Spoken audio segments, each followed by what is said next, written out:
Major developments at the BRICS summit in Johannesburg. South African President Cyril Ramaphosa has today announced that 6 countries are set to join the BRICS bloc in January, including Saudi Arabia and Iran.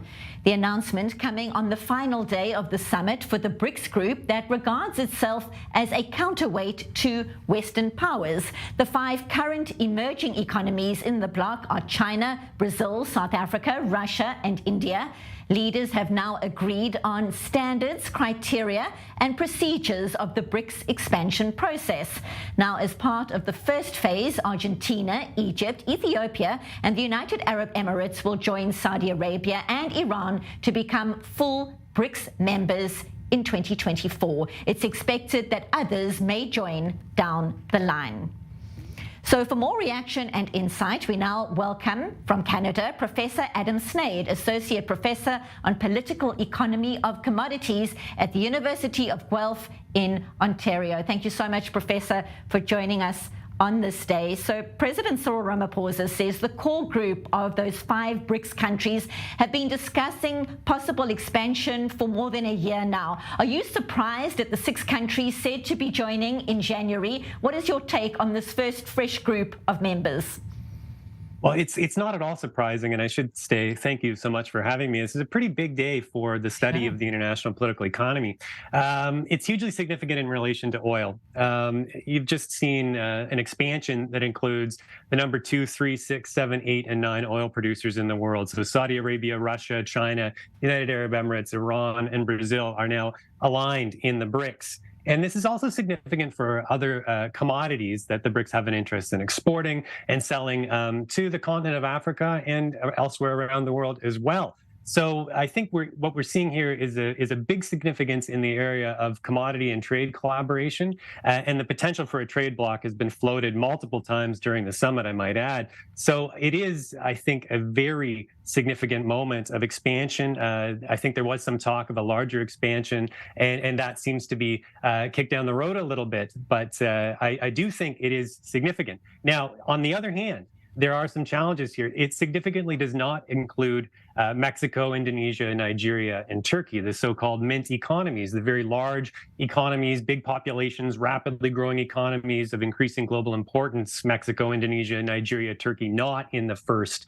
grouping that is acceded to the BRICS. So, and also I think there's also other parts of this that we need to pay attention to. I mean, they're not big foreign players in foreign direct investment. Most of the BRICS members and those that have just joined are not big in terms of a global sense. The West still has the biggest stock of direct investment around the world. So that's still a drop in the bucket, but there's a potential here for greater collaboration. And I would say on the commodity side and the oil side, this is a pretty significant move. And if this is just the first phase of new additions, so to speak, do you see BRICS becoming a real counterweight to the West down the line? Okay, this has been building since 1964. I mean, we can go back into history. You don't have time for this on an evening news show in Tel Aviv, but 1964 through the 1970s, these demands have been out there. Developing countries have been trying to change the world trading system to work better for their interests.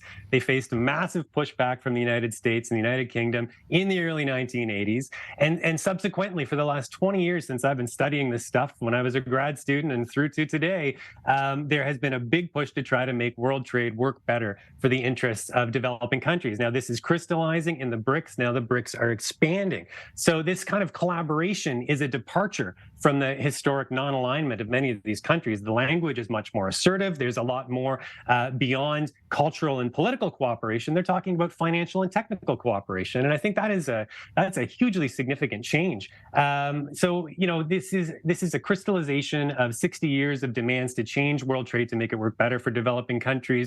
The West might be seeing the development of a counterweight that's more assertive. I have colleagues that believe that we're at an inflection point with China, that that century of humiliation is over. This economy is massive and growing, and there is a little bit more language that would suggest that China is being more forceful in advancing its interests, and look at the composition of the new membership in terms of authoritarian regimes. And this is something I think that we can absolutely point to and say, there might be some big changes here in how the West is going to have to address the BRICS coming out of the global pandemic. 2 years ago, I wouldn't have predicted, and I don't think many of my colleagues would have predicted, that the BRICS would have been expanding this rapidly and attempting to talk about moving in directions of greater trade collaboration, greater financial collaboration, right, and that kind of technical cooperation. So absolutely, it's a developing counterweight, but I think some of the pundits might be overplaying that. I think we're still seeing some period of time before this actually takes on that kind of global political economic significance. Well, certainly is a fascinating development. We appreciate your insight, Professor Adam Sneyd, live from Ontario. Thank you so much for your time. Be well. No worries. Thank you so much for having me tonight.